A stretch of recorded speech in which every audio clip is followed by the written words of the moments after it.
dar a Deus a porção de Deus, falando que não tem retorno. Não tem retorno porque você está com segunda intenção. A palavra de Deus ela é bem clara. Aquele que dá com alegria. Abra comigo, eu não anotei isso, mas abra comigo, João 3,16. Vai falar do meu culto de ensino com o nosso pastor Manuel. Eu achei muito interessante, eu quero aplicar isso aqui, mesmo que eu não tenha anotado. João 3,16. Quem anotar, levante e lê, por favor. Isso. Porque Deus amou o mundo de tal maneira que deu o seu Filho unigênito para que todos aqueles que nele crê não pereçam, mas tenham a vida eterna. Deus o quê? Deu. Para todos aqueles que nele crê não Pereça. Aleluia. Deus, ele amou o mundo. E ele, o que ele fez? Ele deu. O que ele deu? Seu filho, seu único filho. Ele deu ao mundo. E você tem dado a Deus a sua vida? Porque Paulo diz assim: eu já estou crucificado com Cristo, eu não vivo mais, mas é Cristo que vive em mim. Por que Cristo vive em ti? Porque Deus deu. Ele deu a vida do Filho dele para trazer vida a nós. Então ele deu. E ele deu para todo mundo. Mas ele sabia, porque a parte D do versículo vai dizer assim: para todos aqueles que nele crê. Ou seja, ele sabia que nem todo mundo ia crer. Mas aqueles que crescem, iria receber. Porque está escrito na parte C do versículo: não pereça, mas tenha vida eterna. Ou seja, Deus ele deu, sabendo que muitos não iriam aceitar, mas mesmo assim ele ofereceu para aqueles que aceitassem. Aqueles que aceitassem não iriam perecer, teriam a vida eterna, que é a promessa de Deus, e automaticamente seriam recompensados. Onde você quer dizer? O dar de Deus, no capítulo 3 de João, no verso 16, é o amor ágape. Eu falei isso no culto de domingo de manhã, mas as pessoas não vêm no culto de manhã também para aprender. O amor ágape. O amor ágape é aquele amor que você dá sem intenção de receber nada em troca. Amor ágape, dar sem intenção de receber algo em troca. Deus deu para todo mundo, sabendo que nem todo mundo ia ser grato àquilo que ele ia dar. E mesmo assim ele deu. E quando você entender que quando você dar a Deus a sua melhor adoração, dobrar o seu joelho, falar com Deus, louvar a Deus naqueles 10 minutos que você fica sentado e não levanta a sua mão e não glorifica em verdade, em espírito. E quando você entender que você dá sem pensar que Deus vai retribuir, mas porque você é grato aquilo que ele já fez na tua vida, você vai receber, como diz a parte C. Você não vai perecer, você vai ter a prosperidade verdadeira. Como você entender que o ato de você dizimar, que o ato de você ofertar a Deus, não é uma coisa automática, não é uma coisa que você vai dar para receber em dobro, mas é porque você coloca, porque você é grato. Você coloca porque Deus, ele já te deu, ele já tem te abençoado, e você agradece a ele e coloca em adoração. Aí você tem o retorno do amor ágape, porque é para poucos. Quando você aplica o amor que Deus aplicou em nós, o amor verdadeiro, aí nós aplicamos aquilo que entra em João 3,16. Nós temos o retorno, nós não pereceremos, nós teremos a vida eterna, nós teremos prosperidade, como foi lido nos versículos aqui. Satanás ele entende o desejo de nos fazer prosperar mais do que nós mesmos entendemos. Por isso que ele lança estratégia para desanimar nós. Ele coloca a estratégia nas nossas vidas para que nós pensamos assim: aquele curso que eu pensava em fazer, eu não vou fazer não. Eu acho que eu não vou ter capacidade. Aquela faculdade eu não vou fazer não. Eu estava pensando em estudar um pouco sobre o mercado financeiro para poder investir e ter o dinheiro para aplicar na minha casa própria, mas eu prefiro guardar. Mas deixa eu falar uma coisa. A pior coisa que tem é quando você guarda e não trabalha com aquilo que Deus já te deu. A parábola dos talentos vai dizer isso. Aquele que enterrou o talento até aquilo que tinha, quando ele devolveu, ele foi tirado. Por quê? Porque ele não trabalhou com aquilo que Deus tem. Então Deus dá. E ele dá a estratégia. E você tem feito algo para que aquilo aconteça na sua vida? A prosperidade é você pegar o recurso que você tem hoje e colocar em prática. Em Jeremias 1, capítulo 1, versículo 5, vai dizer assim: antes do ventre da minha mãe, da tua mãe eu te escolhi.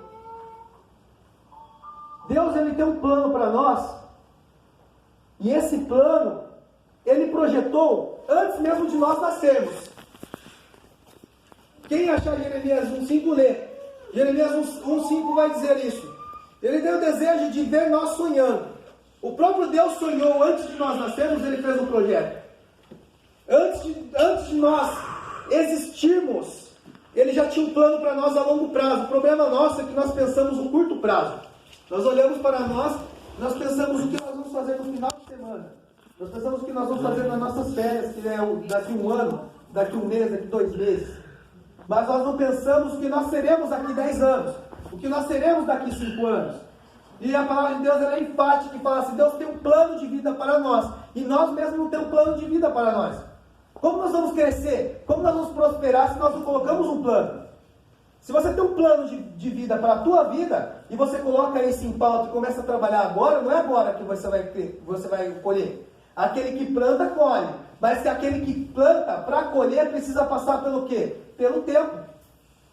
E o tempo de colheita é o quê? É você regar. O tempo de colheita é você tratar. O tempo de colheita em alguns ambientes é você colocar um fertilizante, é você cortar a raiz, podar os galhos para que ele venha a crescer.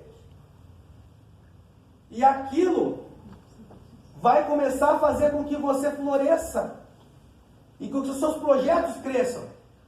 Eu falo isso em todos os sentidos. No âmbito espiritual é a mesma coisa. Quando Jesus fala sobre a parábola do grão de mostarda, por que ele fala da mostarda? Porque a mostarda é um grão muito pequeno, 3 milímetros aproximadamente. Ninguém vê imperceptível, é um pouco. Mas quando plantado e cultivado, ele cresce. Quando ele cresce, ele dá uma árvore relativamente grande pelo tamanho daquilo que foi semeado.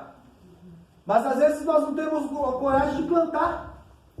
E aí como nós vamos colher o fruto? Como que nós vamos crescer se nós não criamos a base? Entenda que a base é a semente. A semente, antes dela crescer para cima, ela cresce para baixo, criando raiz. E o Salmo 1 vai dizer isso: bem-aventurado aquele que não é como a moinha que o vento espalha. Por que não é moinha como o vento espalha? Porque ele está enraizado, ele está com as suas raízes próximas ao rio, se alimentando da palavra. Ele está enraizado, cresceu para baixo. Depois que cresceu para baixo, estruturou e teve a base, ele cresce para cima. Mas nós não conseguimos pensar dessa maneira. Nós queremos só crescer para cima e esquecemos que nós precisamos enraizar. E às vezes nós começamos a crescer e nós caímos pela ignorância de não ter enraizado na palavra, enraizado nos nossos projetos, nos nossos planos, nos nossos sonhos. Deus é uma coisa que é fato que você não vai achar na Bíblia. Ele não abençoa preguiçoso. E ele também não abençoa ignorante. Ignorante, em outras palavras, significa o quê? A falta de busca de conhecimento, ou o não conhecimento de algum determinado assunto. Então Deus não vai abençoar você se você não buscar conhecer aquilo que você quer, aquele setor que você quer ser abençoado. Deus não vai abençoar. A exemplo disso é Salomão. Salomão, ele não buscou a riqueza. Ele poderia ter tido a riqueza quando Deus pediu para ele. Ele escolheu o que ele queria. Ele escolheu conhecimento. Ele escolheu não ser ignorante. E por ele escolher não ser ignorante, ele escolheu ter o conhecimento. Através do conhecimento, da sabedoria que foi concedida a Salomão, ele adquiriu riqueza. Como recompensa, porque pediste bem, como Deus falou, porque pediste bem, você seria recompensado.